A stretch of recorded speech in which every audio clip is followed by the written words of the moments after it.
When you think of crime, you probably picture high-speed car chases, bank heists, or elaborate drug cartels with nicknames like El Jefe. But in Canada, things get weirder. Our criminals don't just break the law. They're like something out of Ripley's Believe It or Not. Forget explosions, mafia bosses, or gritty underworld dramas. Here we've got tunnels under greenhouses, humans stowing away in airplane wheel wells, and one man who looked at border security and thought, yeah, I bet I can get 5,000 leeches past them in a grocery bag. Canadian crime is less Grand Theft Auto and more Monty Python meets National Geographic. It's polite, it's bizarre, and occasionally slimy. Literally. So buckle up. We're about to take a guided tour through the criminal underground of Canada. Sometimes literally underground, where the schemes are harebrained, the methods are absurd, and the criminals seem just one Tim Hortons cup short of a full set. Let's start with the man who decided to turn airport security into a horror movie.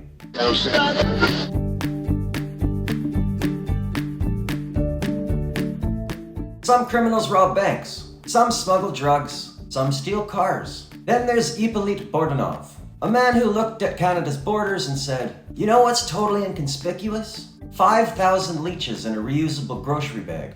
Yes, you heard that right. Nearly 5,000 live medicinal leeches, squirming, slimy, probably all dreaming of recreating the leech scene from Stand By Me. Only this time, instead of one poor kid screaming in a lake, it's customs officers screaming over a suitcase. Bourdanov was flying into Toronto Pearson Airport with 5,000 of these guys stuffed into 10 damp cloth bags like some kind of horror-themed lunch kit. Presumably thinking customs officers would mistake his blood-sucking cargo for a carry-on full of socks. Spoiler, they did not. A trained sniffer dog, who deserves a medal, a massage, and a therapy session, immediately went, something's very wrong here. Authorities opened the bag. The leeches were alive. Very alive. And probably judging Bourdanov for his life choices. Imagine their tiny leech faces staring at him like, seriously human? This is your plan? Now these weren't just your average pond leeches. These were Hirudo verbana, a species protected under international law. Because apparently even leeches have union rules. DNA tests confirmed they were caught in the wild. Bourdanov didn't have a single piece of paperwork. In short, he had broken the law harder than someone smuggling a rare diamond, except with creatures that might one day crawl up your shorts if you're not careful.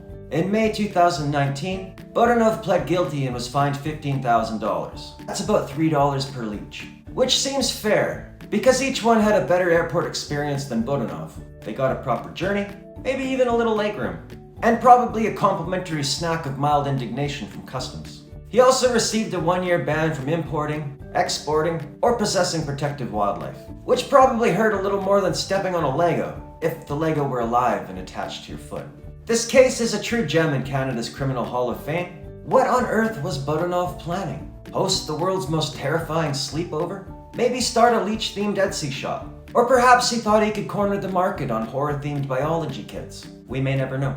But one thing is clear, Canada's leech smugglers are doing it big and doing it weird.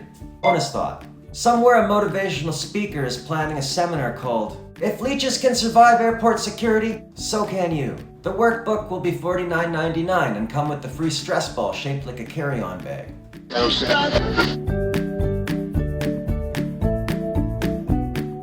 If you thought smuggling thousands of leeches was bizarre, hold on to your gardening gloves. Because in 2005, a group of Canadians went full-on Minecraft in real life by digging a secret tunnel from a greenhouse in Langley, British Columbia, straight into a basement in Lyndon, Washington.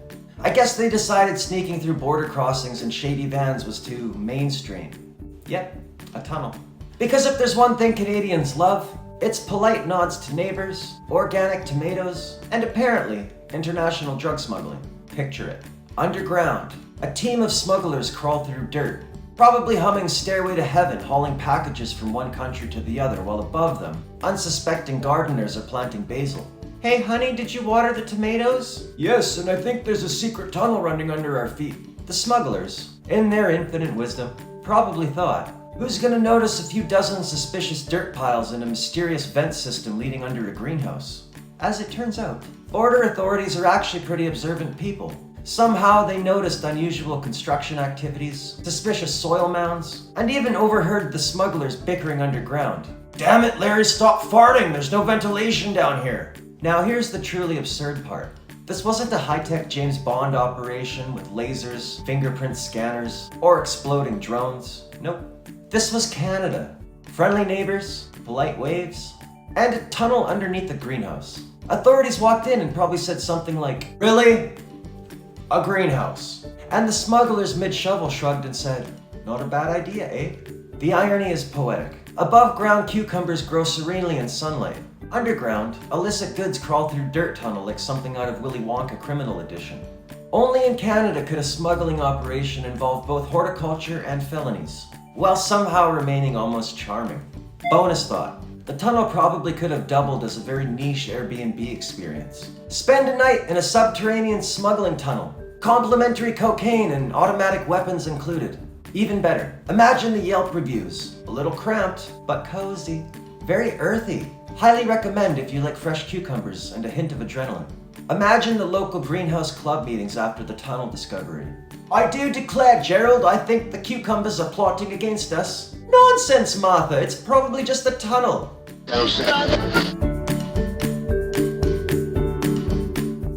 If tunneling under a greenhouse is bizarre, consider someone who looked at airplanes and thought, "Yeah, I think I might be able to fit in that airplane's wheel well." In 2010, a man became a living stowaway by hiding in the wheel well of an Air Canada flight from Toronto to London. Somewhere over the Atlantic, passengers were sipping ginger ale watching in-flight movies and complimenting about legroom, while this man endured sub-zero temperatures, near vacuum pressures, and a compartment designed for landing gear, not people. He survived. Against any reasonable expectation of survival, he lived, somehow. When the plane landed, authorities weren't greeted by a bomb-sniffing dog or a suspicious odor, but by a man walking out of the undercarriage like a very confused superhero. He claimed asylum in Canada, which promptly led to an incredibly convoluted legal process. Questions included: how exactly did you stow away in a wheel well? Why would anyone do this? And most importantly, are you okay? Journalists had a field day. Passengers told the story for decades. Somewhere, a flight attendant quietly updated the in-flight safety video. "Also, don't climb into the wheel well. Seriously, just don't." Bonus quip. Somewhere above the Atlantic, physics itself probably facepalmed. Somewhere in Canada, a kid building a Lego plane whispered, "One day, I will not be stopped by aerodynamic laws." The guy probably set a world record for the coldest, most aerodynamic yoga pose. Somewhere a bungee instructor is shaking their head in envy. And let's consider the planning. Did he pick the plane because of its route, its wheels, or because he really liked Air Canada's loyalty program? Was there a trial run, a scout flight, or did he just say, "I think I'll fit. Physics can't stop me"? Either way, it's one of the most audacious physics-defying Canadian crimes on record.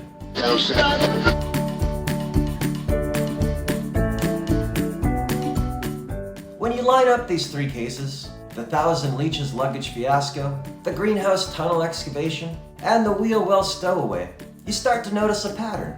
Canada's smuggling crimes are less about guns, drugs, or classic bank robberies, and more about creativity, audacity, and absolute weirdness. It's also worth noting that all three examples share an understated Canadian politeness. Even in their criminal pursuits, these people somehow maintained a low-key, almost apologetic approach. "Sorry, customs officers, these leeches just sort of happened." "Excuse me, Mr. Border Agent, we were just tunneling under a greenhouse." And of course, "Oops, did I stow away in a wheel well? My bad." The creativity involved is remarkable. Bodanov literally carried thousands of leeches like a tiny wriggling army. The greenhouse smugglers executed subterranean logistics worthy of a corporate supply chain lecture, albeit with more farting.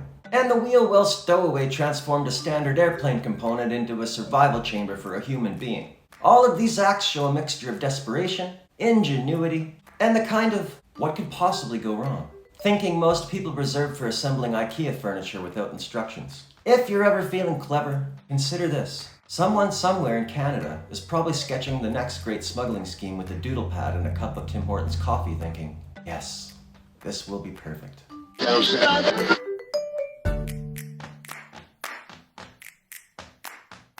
Canada is polite and full of breathtaking scenery, but it's also home to some of the strangest smuggling crimes you'll ever read about. And somehow, this is perfectly Canadian. There's no gunfight, no dramatic car chase, just the quiet absurdity of people thinking, "Yeah, this is a totally fine way to do illegal things." So next time you board a flight, stroll through a greenhouse, or buy a reusable grocery bag, remember, someone might be quietly plotting the next great bizarre smuggling crime. Stay tuned for the next episode of Canada's Weirdest Crimes, because honestly, you haven't seen nothing yet.